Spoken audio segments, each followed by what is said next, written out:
My name is Gregory Khalil. I'm hosting today's event. Welcome to Narrative 4's migraré, Poetry Reading and Roundtable. This is part of our Summer of Impact series, which I'm sure many of you have been involved with. And if you haven't, we'll send out more information and encourage you to participate in future events. Today's Poetry Reading and Roundtable is based on the work of Darrell Bourque and Bill Gingles, both from Louisiana. I'll introduce them momentarily. We'll also be joined by Faisal Mohyuddin in Chicago and Malak Lahham in Nazareth, Israel. Faisal is a Narrative 4 Master Practitioner, and he's a teacher, and he's also an amazing poet himself who wrote a book which I highly recommend to all of you called The Displaced Children of Displaced Children. And Malak Lahham is one of our student leaders, well, former student leaders now with Narrative 4, and she is just a powerhouse, and you'll all be pleased to meet her. Darrell Bourque is a good friend, mentor. He's one of the founding artists of Narrative 4, just a remarkable human being. And I don't say that lightly. I doubt there's a person on this planet who knows Darrell Bourque who does not say that this is just an extraordinary man. And that comes out in his poetry and his work and his art, which is just so passionately searching for common humanity with such grace and such precision and a sense of grounding in a truth much larger than ourselves. So we're really honored that Darrell would share his work with us, and with his co-conspirator, the painter Bill Gingles, also from Louisiana, who spent many years away from the South and first started showing in 1983 his visual art, which is just so evocative and matches up to Darrell's painting with words. And I think there's a quote that sums up Bill's work, which I'm just newly familiar with, but which is particularly apt for the topic of migraré, which means migration or to move. And Bill said, painting is a moving balance between controlling the painting and allowing it to lead the way. The magic is finding a way to let go. I think that quote is so beautiful when we're thinking of this particular moment we live in. So what this will look like, today's event, we're going to introduce Darrell momentarily.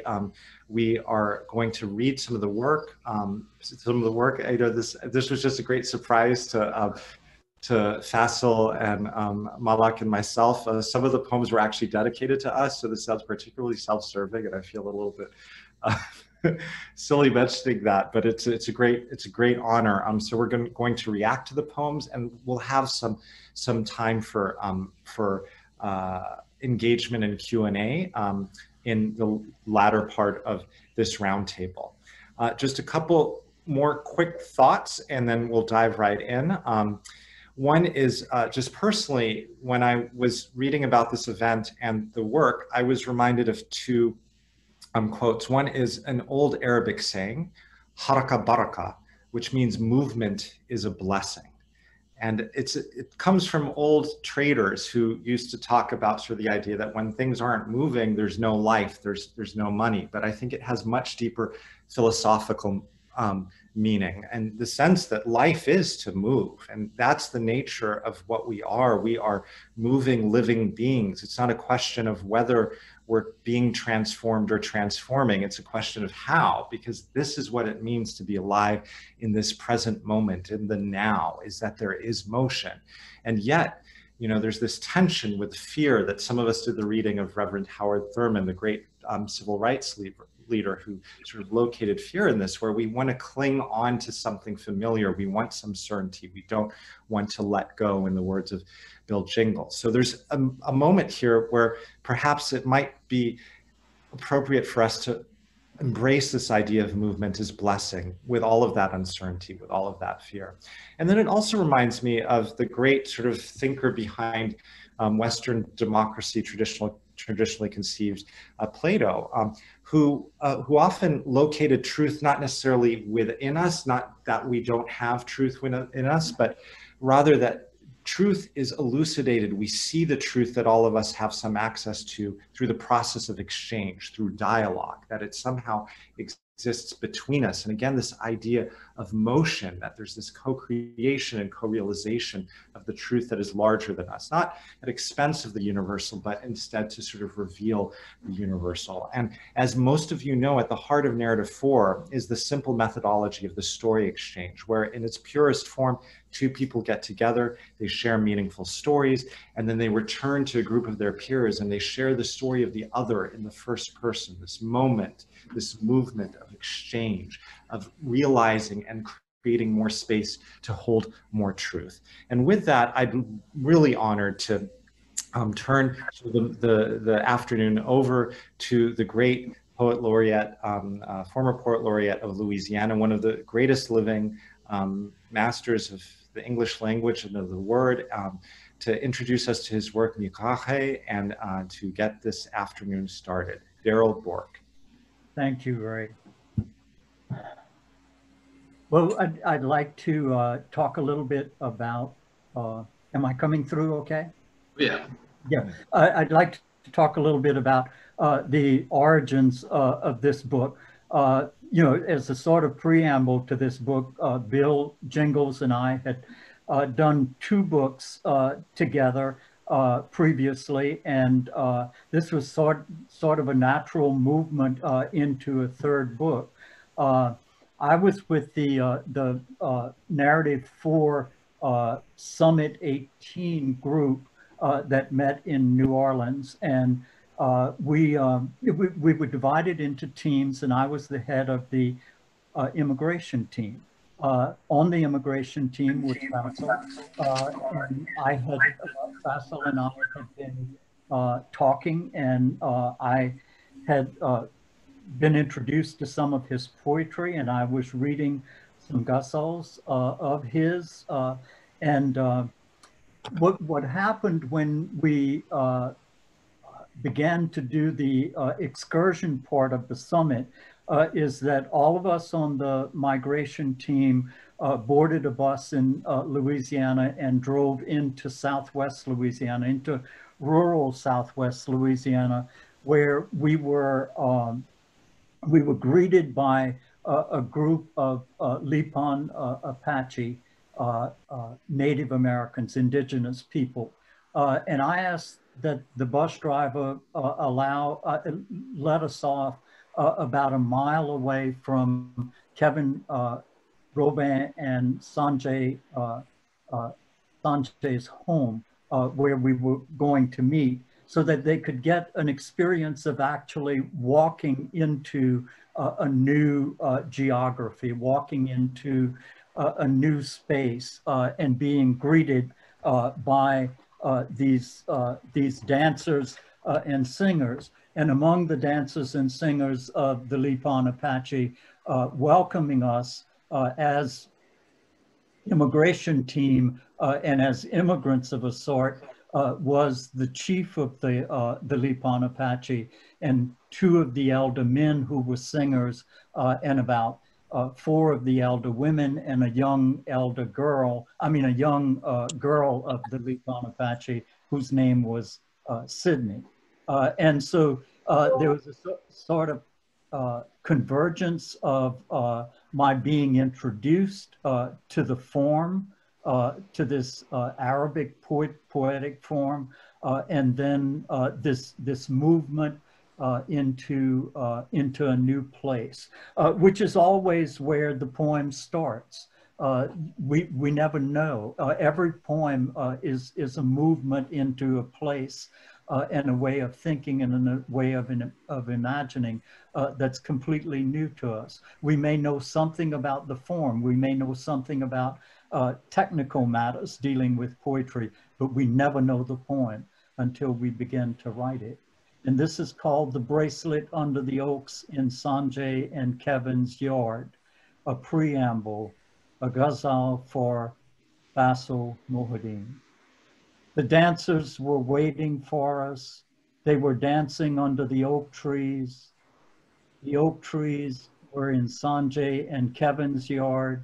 In Sanjay and Kevin's yard, the dancers were barely moving. They were barely moving in a circle. In the circle, 3 men sang. Three men sang to a butterfly moving and lighting on the resurrection fern. The resurrection fern growing in the air on the oak's limb. The oak's limb danced from the trunk. From the trunk, the limb almost touched our dancing heads. The limb almost touched us. We moved in a circle. In the circle, we were barely dancing. We were barely dancing, and the woman of the yellow shawl on her arm danced with a fan of turkey feathers. A fan of turkey feathers danced for turkey feathers. Turkey feathers danced with the garfish scales hanging on young Sydney's ears. Young Sydney's ears danced to heartbeats in Faisal's chest. Faisal gave his chest to Colum and Lisa. Colum and Lisa danced with Karen, who danced with Alex on the other side. On the other side, Lily danced with an elder woman. An elder woman danced with Alex too, and with Felice, and Felice danced with Michael and Samantha, and Rob danced with Hillary, and Malak and Genty, and Bayard danced in a circle with his son Jackson. And we were all sons and daughters moving, sons and daughters moving us into the darling world we move inside of, the darling world we pass through. And I'd like to just mention that one of the requisites of the form, the ghazal form, is that the poet makes reference to his name, or actually names himself or herself in the last couplet of the ghazal. And we see in that last couplet, sons and daughters moving us into the darling world we move inside of, the darling world we pass through. And that's a sort of oblique reference to my own name, Daryl, which has a derivative, or which can mean darling. And so, you know, that's just one of the little technical things there. And everyone, there were a group of about 15 to 17 people who were in that migration team, and each one of those people are named. Colum and Lisa and Faisal and Malak and so on. Yes. And this poem is dedicated to Faisal, but one of the respondents, in addition to myself, is Malak. So Malak, I wonder what you feel, what you think when you hear these beautiful words coupled with those extraordinary images. I started reading the ghazal in a sense that I didn't know in the beginning what was the bracelet. What was the bracelet under the oaks in stanza and Tigard? And then, you know, when you see all this connectedness, all this moving in a circle, you know, the way we danced was moving in a circle, the way we were you know, dancing with one another, we were like moving from a partner to another. It was like the going in a circle, like how the earth also revolves around itself. So it's connectedness. It felt like connectedness, and then this bracelet is, after all, it's us. It's us moving in a circle. It's the bracelet and the little beads in it, you know, going around themselves once again and again and again. So it just, you know, all this like connections between every couplet to the next one is like connecting what was before to the one after, and then it goes around. So that just made me feel like this whole ghazal is about being connected to one another, and how that's what we should embrace as people, moving into this darling world and then passing through it. So yeah. Wow. It's amazing. One of the things I really loved about it too, I'm supposed to react to this one as well. Don't worry, I'm not going to speak the whole hour, just moderating. But flowing off of what you said, Malak, and sort of this sense of movement, one of the beautiful things about poetry and literature, when it's done well, is that the words, they pop like music, and they have rhythm, and they're evocative in the very sort of sound and the structure of the words. And listening to Daryl, listening to you read that poem, it just reinforced what I felt when I I read it earlier, that there's just sort of this rhythmic cadence, and we can not only see this imagery, but we feel the steps back and forth. We feel like we're part of this expanding bracelet, this expanding circle that you're inviting us into with the actual words themselves. And so I have to, I was not there that day. That day in New Orleans, I was on another sort of journey, actually in a juvenile detention center looking at violence. But Faisal and Malak, you were there. Faisal, what is it like to hear this poem, and why do you think it's dedicated to you? I've thought about that a lot, and I wish I could, take more credit for it, but I can't. I think the experience of that day was about us going to visit a different part of the state. I'd been to New Orleans, never any part outside of New Orleans in terms of Louisiana.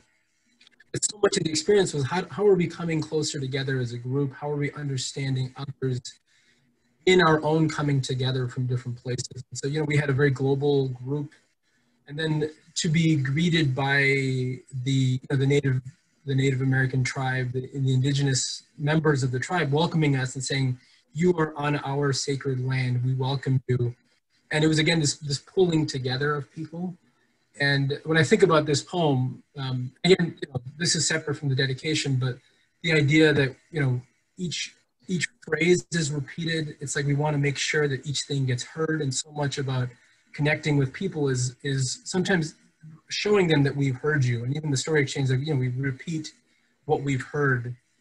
This poem does that. And, ghazals, the repetition, the echo, the sound of it is so important. And so if all I did was write a few ghazals that Daryl used as inspiration, like I will be infinitely and forever grateful that I wrote those poems, and that all the poets that I've learned from helped that happen. The other thing I'm going to say, just in general about this poem, about bringing all the people of our group into the poem.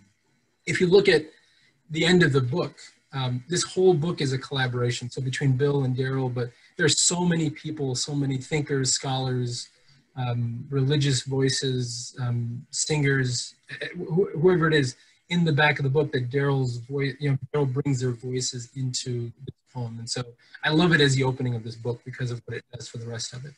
Yeah, it's just expanding that circle outwards, inviting all of us into a new reality, a new now. It's beautiful.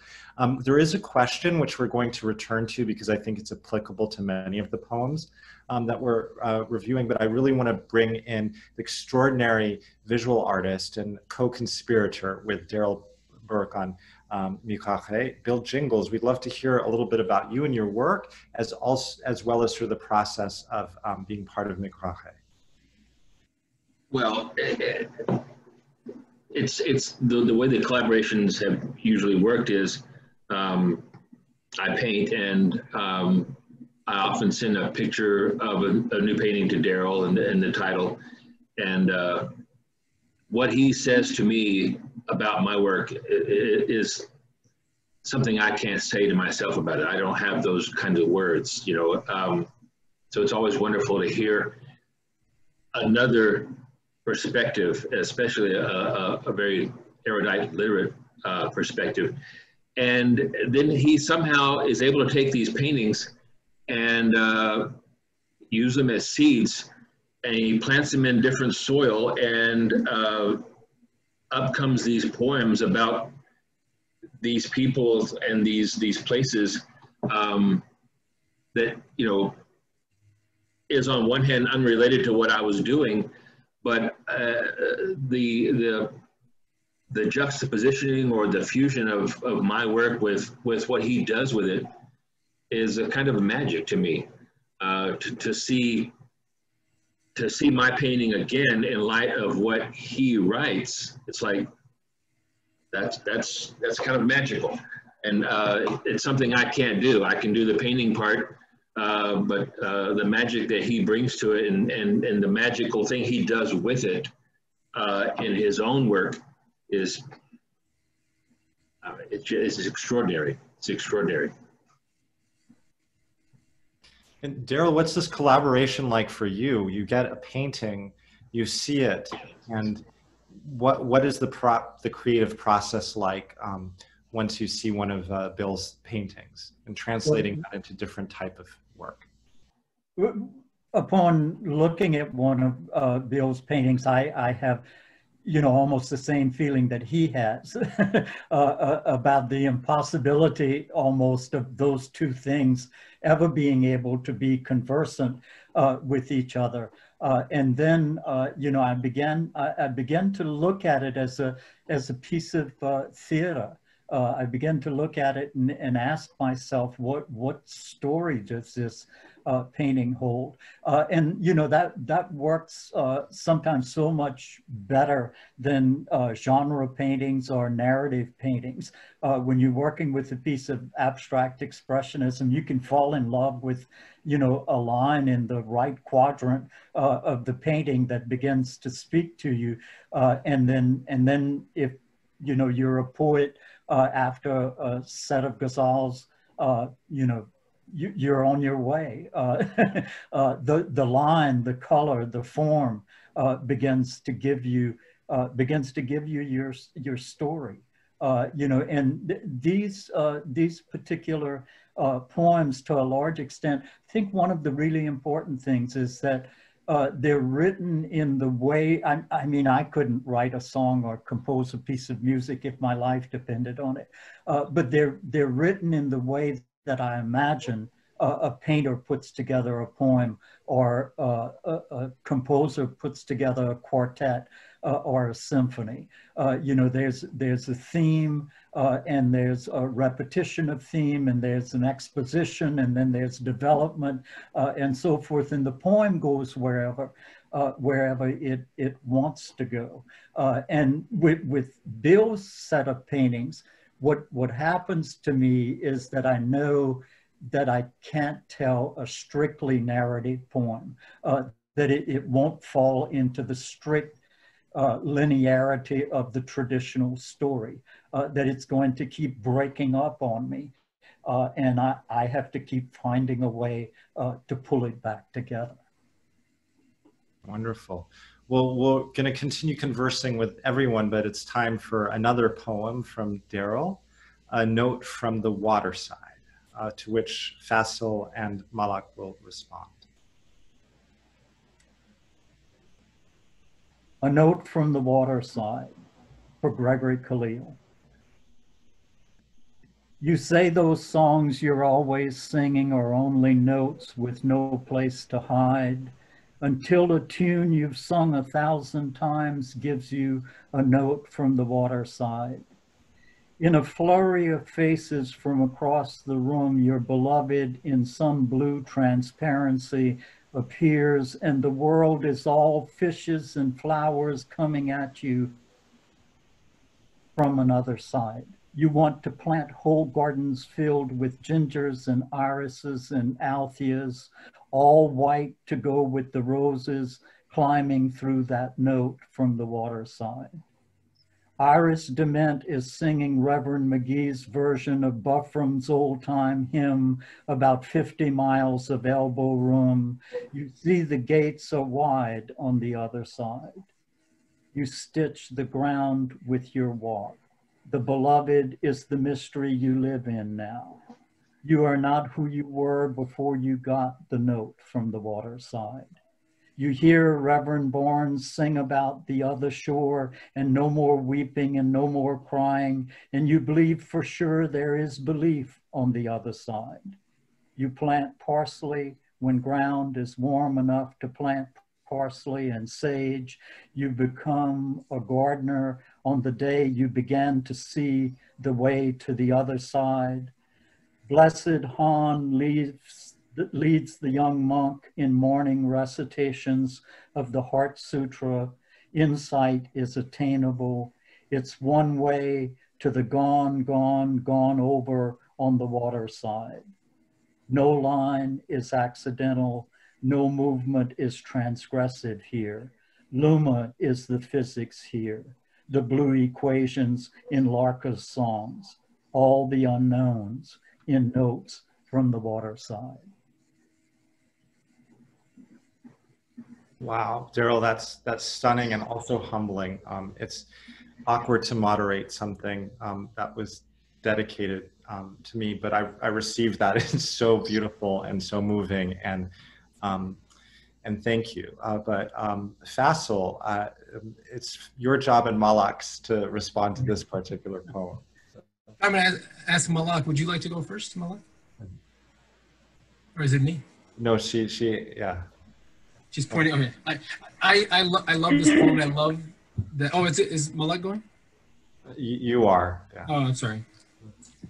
When you're live, you can't mess up like that. And here I am messing up like that. So I love the poem. And I love that it's dedicated to Greg, knowing Greg. And I think the part of this poem that like immediately spoke to me is the water side and the movement and thinking about what's on the other side. And so my family's from Pakistan. We're from the state of the Punjab, and the Punjab is the land of 5 rivers. And so water is like a part of our identity. Rivers are a part of our identity.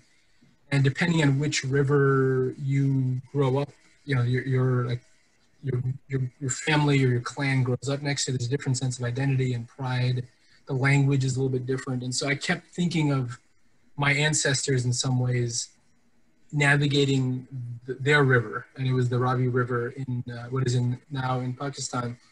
And there's so much about like transformation here, so much about insight and how water not only is a source of life, it's the movement that we mentioned before, that water's constantly moving, but there's a sense of peace there. And by going to the water, we become more human. It kind of reminds us that before we're part of any clan, before we're part of any ethnic group or nation, we're human, we need water to survive. And in some ways, by like simplifying ourselves to a human level, that we're transformed and we find insight. And so those are the themes that really jump through. And I think that in one part where it says, you know, you are not who you were before you got the note from the water side. And it's not a singular transformation, but it's a transformation that's happening constantly. So I love that about this poem.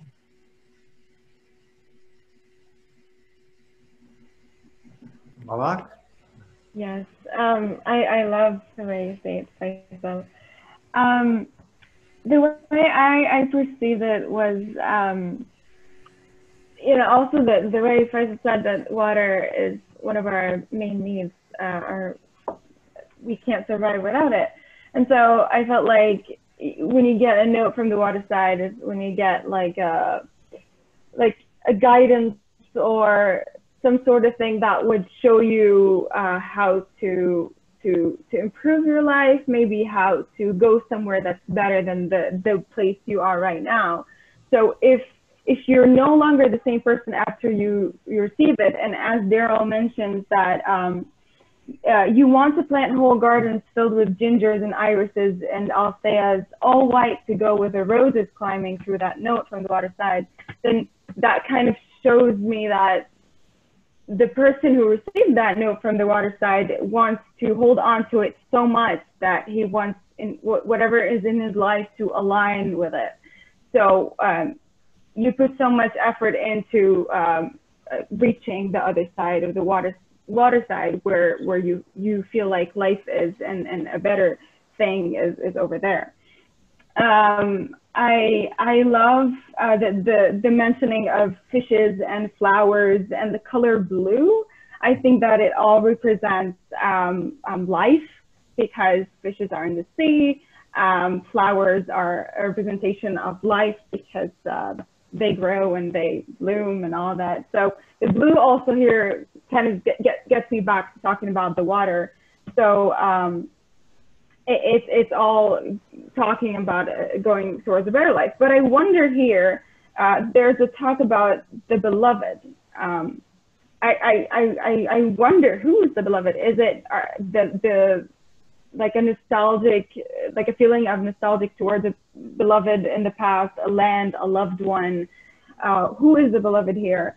But then before I ask you this question, Daryl, I love how you say in the end that Luma is physics here. So I didn't know before what Luma was, but according, I looked it up, and it's light, right? Is that right?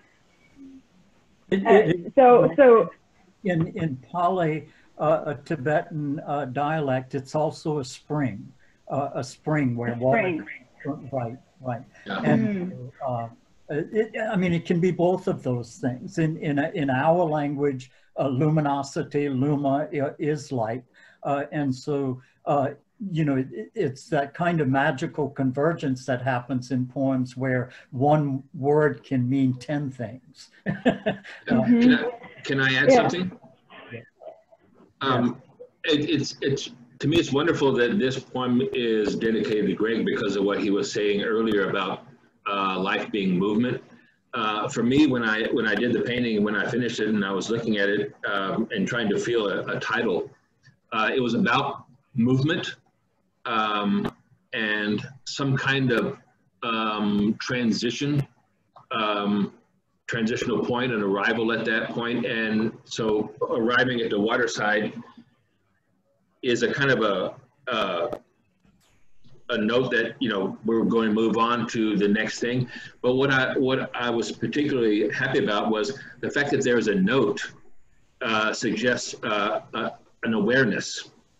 And since a note is to be received by someone else, it's kind of a communication about where we are in this movement, in this transition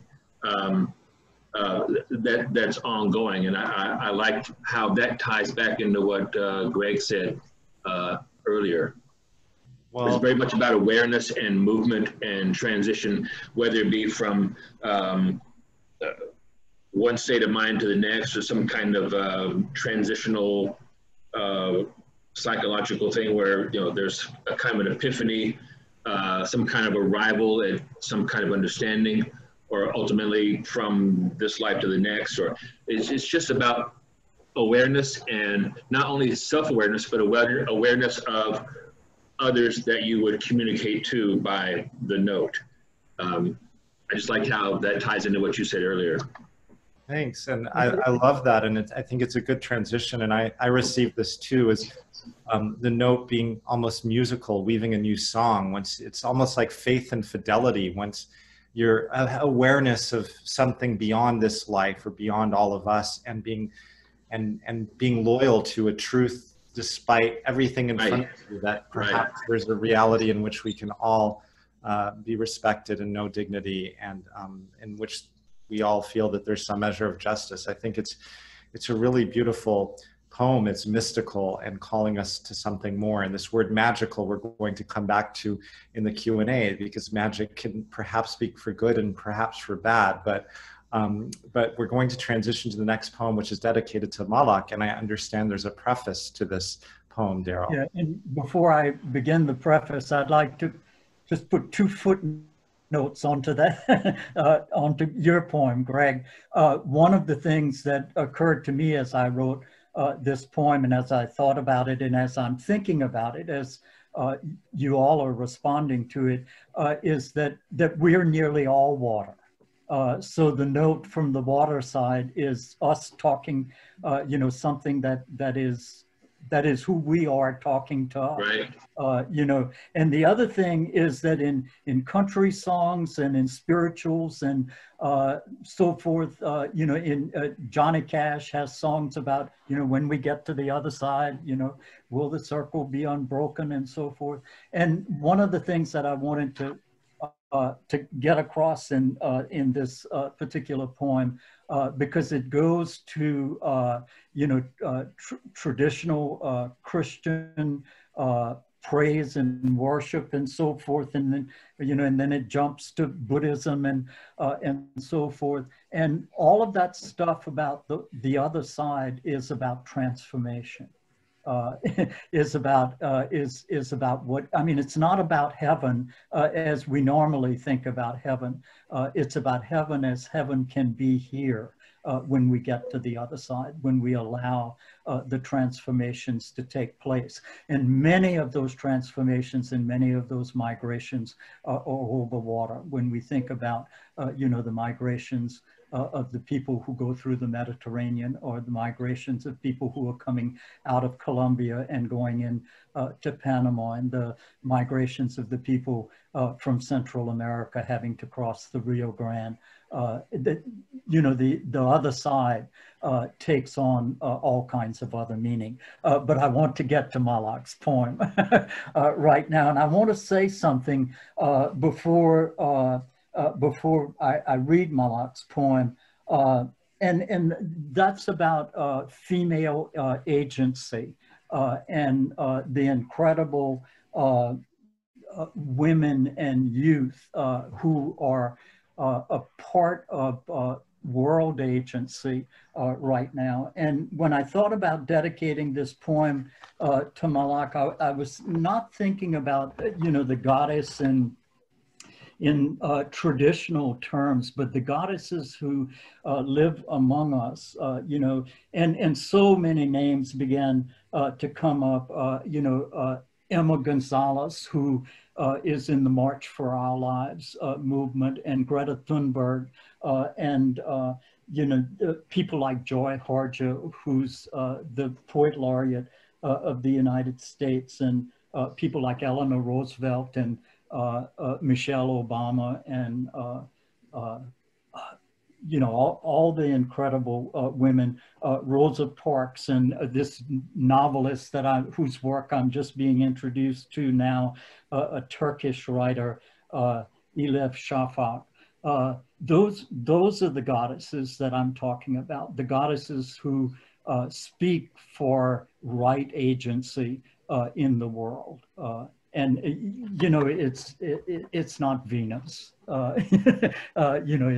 It's not those important configurations, that are part of our heritage, but it's about those. And I think of the incredible women in narrative 4, and the fact that we have a narrative 4 because of the vision and the insight and the power and the agency of a woman like Lisa, who attracts people like Mary Sloan and Lillian, and I'm going to stop naming people because I'm going to get in trouble here, and I'm going to go right to the goddess in the garden from Malak, Lahham.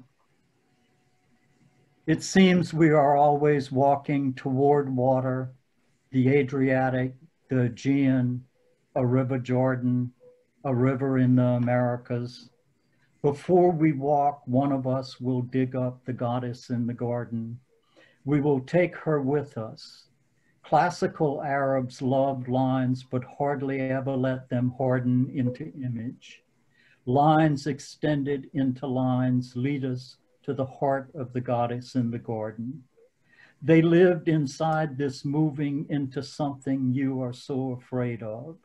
This need to cordon off and sequester, they left to the Arabist who barely know the goddess in the garden.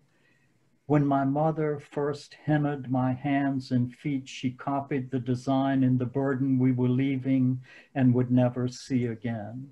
She saw in them the goddess in the garden. My mother told me my feet would embroider the earth I walked upon. We are done with one idea of home, she said. She'd been talking lately to the goddess in the garden. She said the attar of roses came to Juan Diego in a miracle, falling on him like a curtain. What had been home was home no more. He moved in with the goddess in the garden. In India, in Pakistan, wherever the Roma travel, wherever you might see a purple martin flying, that place can be home, she says. Her new best friend is the goddess in the garden. She carries her in the folds of the skirt she wears closest to her skin. As sweet as lark song, she says, this goddess's voice. She says, she sings of olive trees, the goddess in the garden. She says, all the darlings in the world who make poems have lots to learn from Lakhtang Luma. Find cartographers new jobs, she says. Let them work for the goddess in the garden.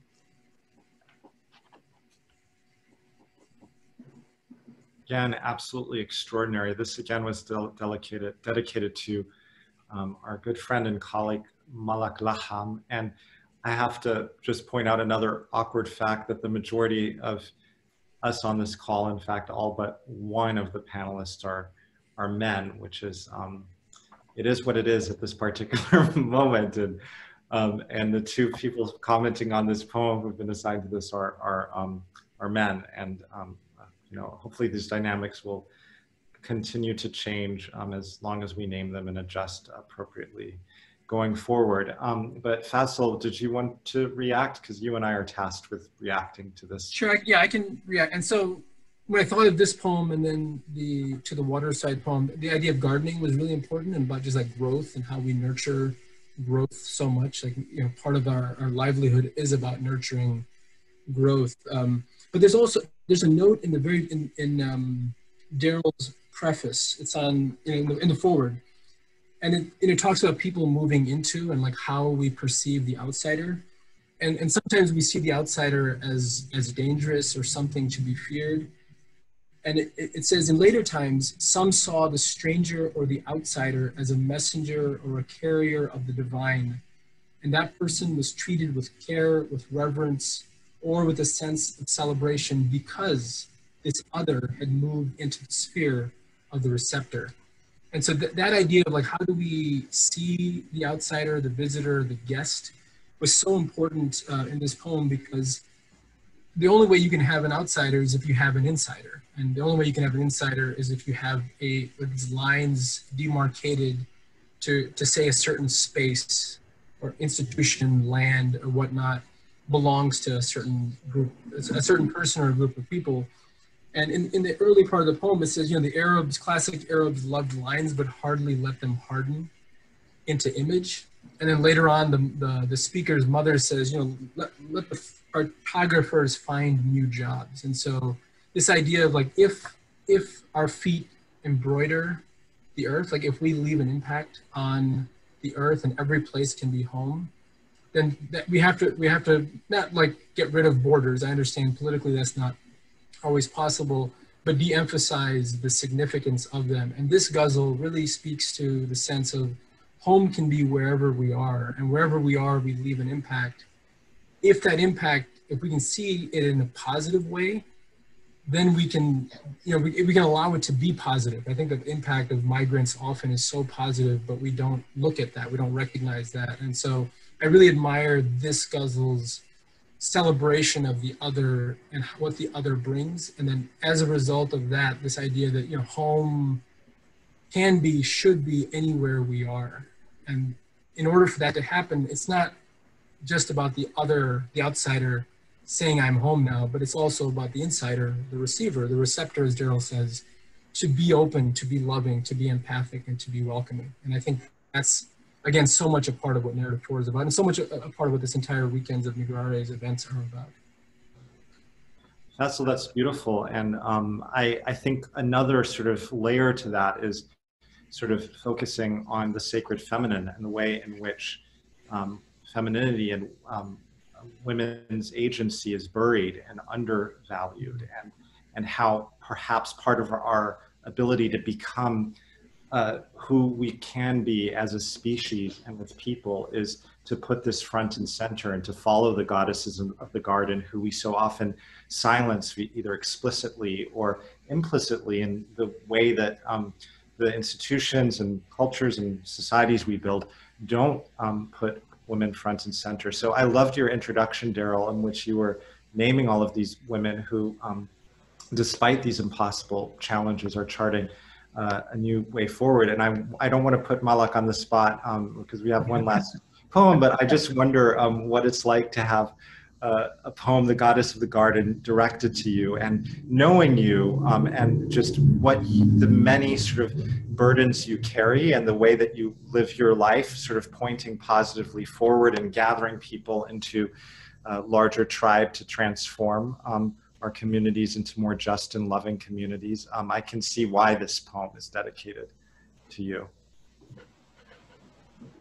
Wow, thank you. Well, I have to say I'm really honored. Just that Daryl was mentioning the women he thought of that are goddesses.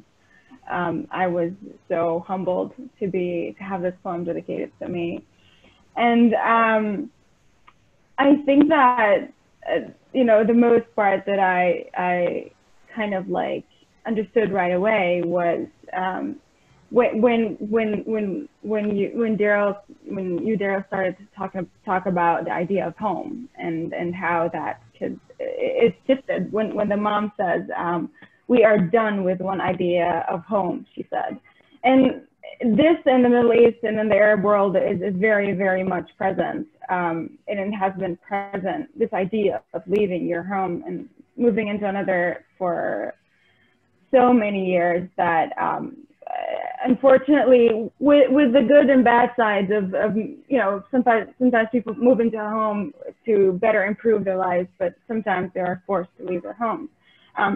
But then when you mentioned that she copied the design and the burden we were leaving and would never see again, it's like carrying, like you can never get rid of a whole idea of a home or leave it behind, let's say.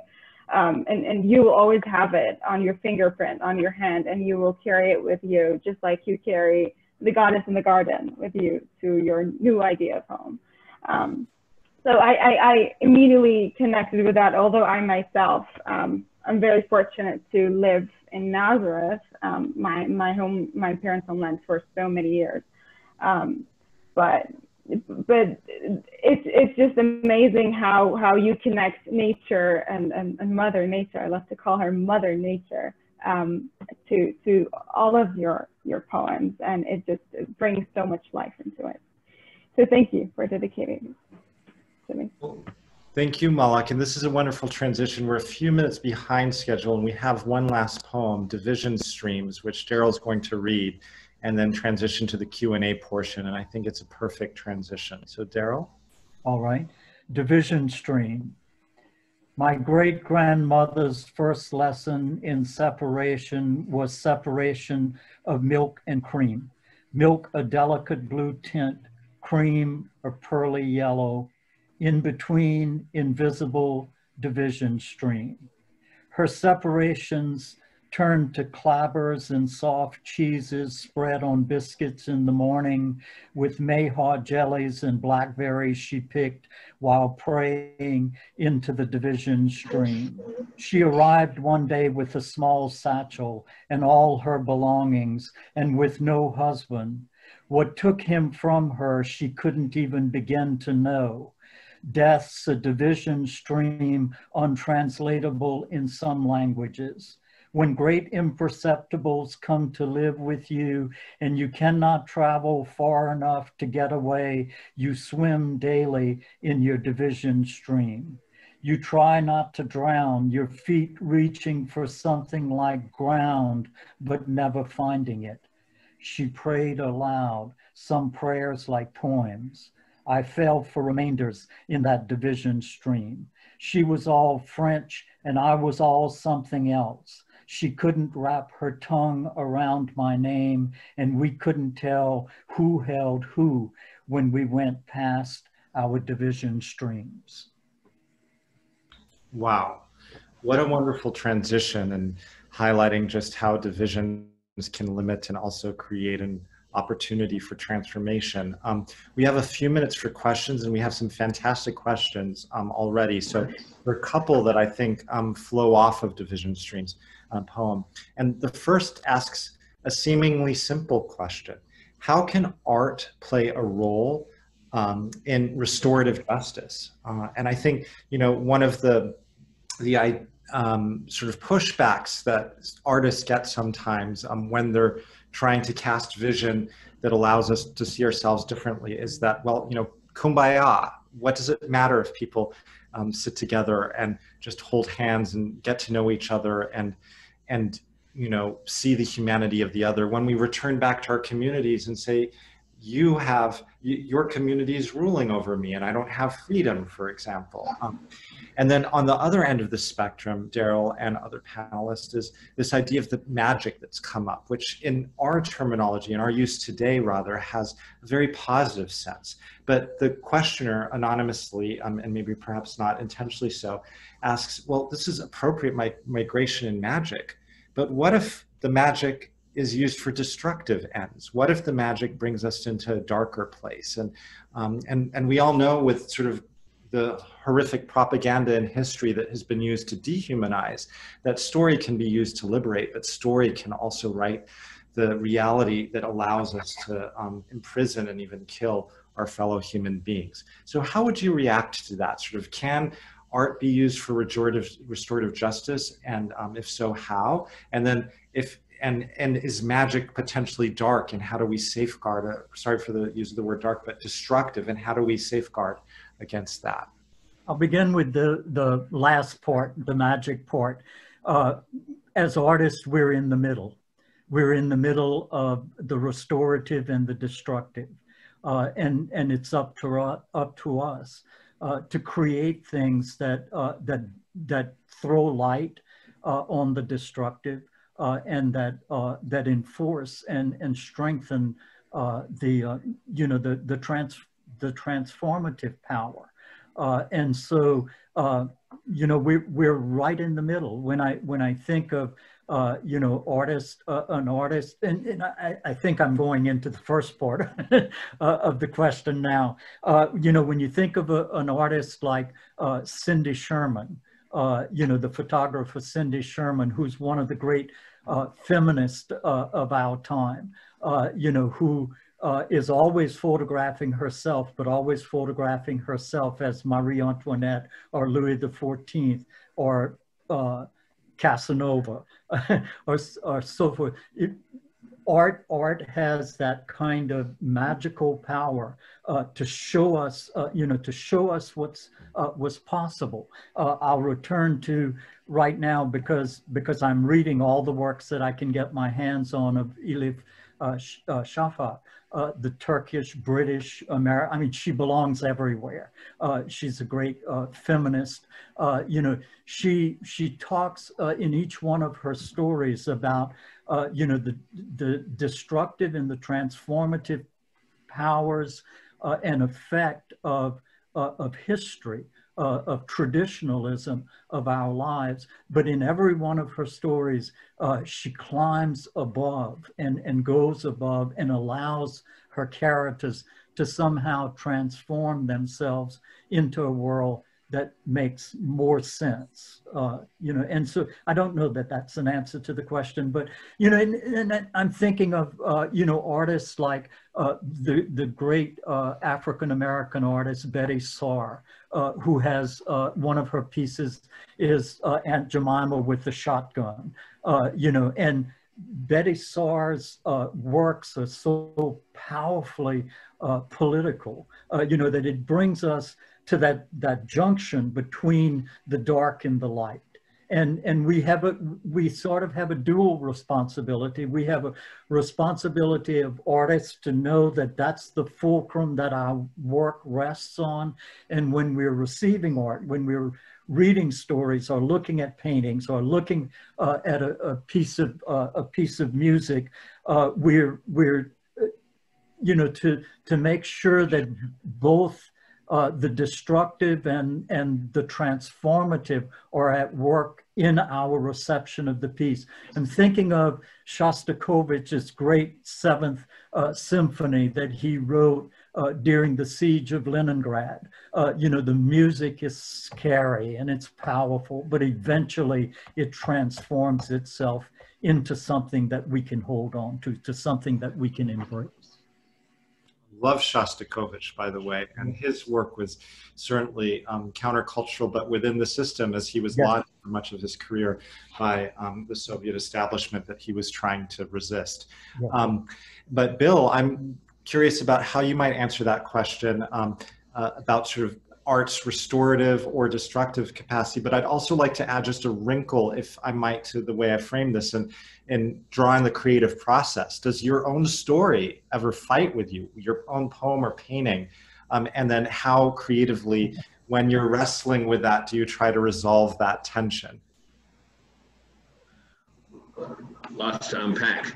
I was thinking as I was listening to Daryl that, and what you were saying earlier, I don't ever view my work as political, but I'm reminded of some things that I've read before, like, you know, for lack of vision, the people perish, or something Meister Eckhart said about our ability to somehow throw an image out in front of us and move into it.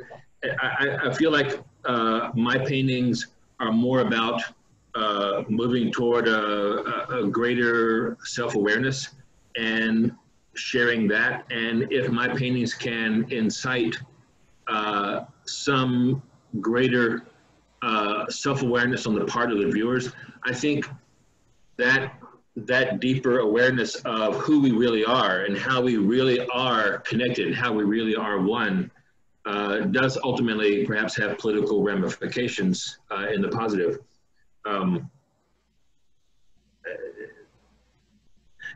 In terms of wrestling with my own work, that again is wrestling with truth of self. Like, I make a mark on a canvas, and the question is this me? Is this what I meant? Is this real? And if it's not, I have to undo it and redo it again. And the questions still are there. Is this what I meant? Is this the best I can do on this? Is this the best way to do this? Is this who I am? And in asking those questions, I like to think that the pieces, once completed, can prompt those same questions in the viewer. Is this who I am? Who am I? How are we connected? How are we really ultimately one? Right. Well, Bill, that's beautiful. And one of the listeners just texted me a quote from the incomparable literary genius Toni Morrison, who unfortunately recently passed, which I think sums this up from sort of the viewer, the listener, or the participant, the reader's perspective. She says that art invites us to take the journey beyond price, beyond cost, into bearing witness to the world as it is and as it should be. Art invites us to know beauty and to solicit it from even the most tragic of circumstances. Art reminds us that we belong here.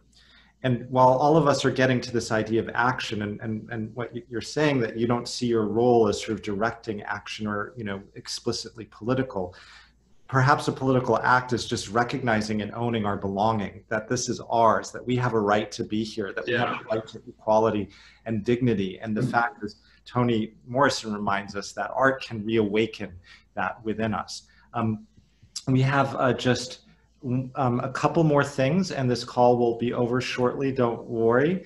Faisal is going to tell us more about this weekend, and I have a question just for him based on his work on migration, but I'd love to ask the other panelists, and I'll go very quickly first, but exempt myself from the more philosophical response to this. But one panelist early on, one listener early on asked us, regarding home, what is your home, real and metaphorical? And I think this is such an apt question with the point of migration. And Malak referred to it earlier, being a Palestinian citizen of Israel, when most Palestinians are no longer in what they consider to be home, or the migrant caravans from Colombia. And home is such an interesting idea when so many of us come from elsewhere and we don't know what elsewhere really is and whatnot. For me, like Malak, part of my home is in Palestine, Israel, but I grew up in San Diego and now I live in New York City. And in a metaphorical sense, I think it's a belonging of community for me and less place. But that's just sort of my bizarre kind of life and lifestyle in which I locate my home and my allegiance to people.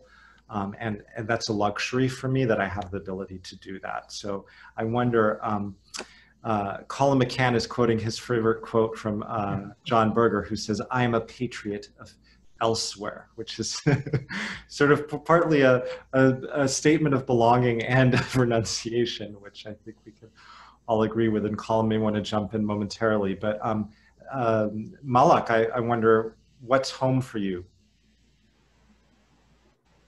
Yeah, this is a big question, but you know, when you say home, I also think of the sentence, not every house is a home. So a home is supposed to be a place where you feel safe in, and a place where you're surrounded by your loved ones.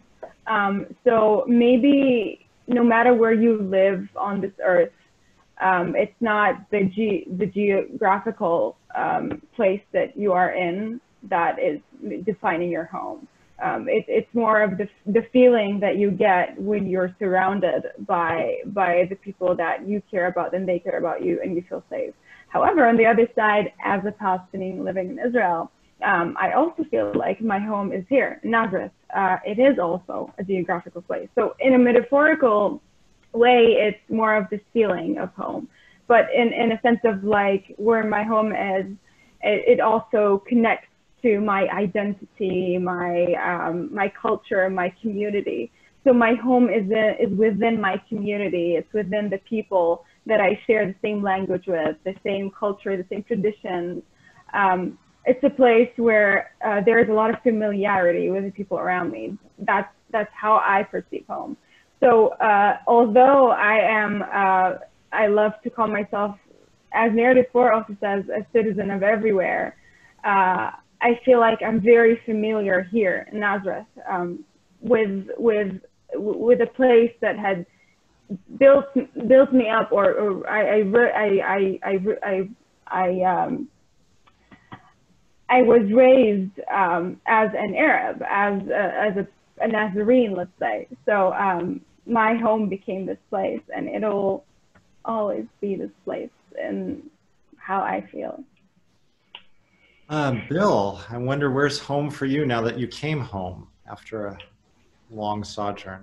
Yeah, I was just thinking in some way, home is where you are at rest, is where you find your peace, and where you are most comfortable. I don't mean that in a lush sense or anything, but where your spirit is at peace. I mean, I don't know a better way to say it. I'm not a wordsmith like the rest of you guys are, but it's where you feel centered. And it happens to be here. I mean, for all that's wrong about where I live, it still feels right. Daryl knows what I'm talking about. Well, Daryl, you're just down the road from Bill, physically, geographically. Where's home for you? Home is sort of whatever I bring to a place. I feel at home in the south of France. I feel at home in New York City. I feel at home in Santa Fe. I feel at home in my garden, and it has more to do for me. As Malak said, it's always a piece of geography, but it has more to do with what you bring to the place than what how the place is defining you. We have a wonderful quip in the chat from the incomparable Saul Fusine, who says Zoom is starting to feel like home. It's kind of wow, right?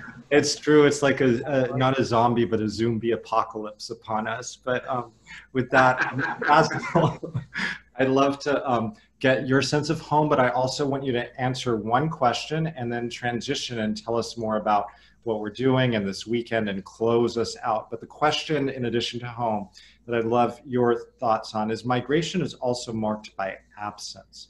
And how do you see poetry speaking to this absence, this longing space? And I think your collection of poetry was so much about that very point. So would love your thought on that. Well, thank you. Well, I think there's probably, when I tell people what I write about, I think longing is probably the most central theme. And I think my parents immigrated to the United States, and they never went back. I mean, they visited, but they never went back. And prior to their moving here, there was the partition of India and Pakistan. Today is India's Independence Day, and yesterday was Pakistan's Independence Day. And so there's always a sense of where did we leave, what place did we leave behind, and where are we now, and how do we build a new sense of home? But that sense of longing, I feel like I've like inherited it genetically, like it's in my genes, in some sense of longing for the place that was vacated or left behind. And so I think home, I think Malak and everyone else said it really well, that there's so many ways home works. There's geography, there's the people, and where we feel comfortable. And I think a lot of it is like what we do, like what is our day-to-day like, and where does that happen? And I'm just gonna comment quickly on, or respond to Saul's comment about Zoom. I'm a teacher, that's like my day job, and my life job is not just during the day, but the classroom is a home for me. Like that's where things happen. I write and I draw, and the blank white page is a home for me. I think in terms of longing, it's this constant place that needs to be filled. And being a creative person, like it's all about filling in absences in ways that can't actually happen, but can happen with a pen or canvas. I mean, paint, if we speak about Bill's work. And so that's my long-winded answer there. So speaking of Bill's work and the idea of creating, so a lot of you who are present today are participating in the story exchange as part of the migraré weekend. And in addition to the story that you've heard from your partner that you're going to retell tomorrow in your small group, you're also going to go to Bill's work in Darrell's book, and you're going to pick one of Bill's paintings that in some ways connects to your partner's story. And you're going to integrate that painting into the retelling of your partner's story. And so just flip through it. There are like 1,000 ways to do this the right way, so you don't have to worry too much about it. One nice resource that we have for you is that Elizabeth Brown Eagle, who is one of the members of Narrative 4, Master Practitioner, a great artist and educator from New York, she and I have made a video. It's a video tutorial on how to integrate visual art into the story exchange. So we'll give you some guidelines on how to pick a piece. And then we even do a demonstration of how we read and analyze and integrate one of Bill's paintings into a story exchange. So the link to that video you may have received already, or you'll be getting it very soon. The last thing I'm gonna say is just thank you. And Greg, I'll hand it back over to you. Thank you, everyone. Narrative 4 will all be in touch with everyone for follow-up, and we hope to see you virtually and in real life soon. Have a wonderful day. Thank you very much. Enjoyed meeting all of you. Thank you. Same here. Thank you so much. And thank you to Grace and Felice. Oh my God, I forgot. Like this would not have happened without these amazing people behind the scenes. So Felice, Bell, and Grace. Yes, thank you. So much. Thank you. Thank you. Thanks, Greg, for moderating so beautifully. Thank you so much. I love you all. Love you, Joe. Love you. Bye-bye. Bye.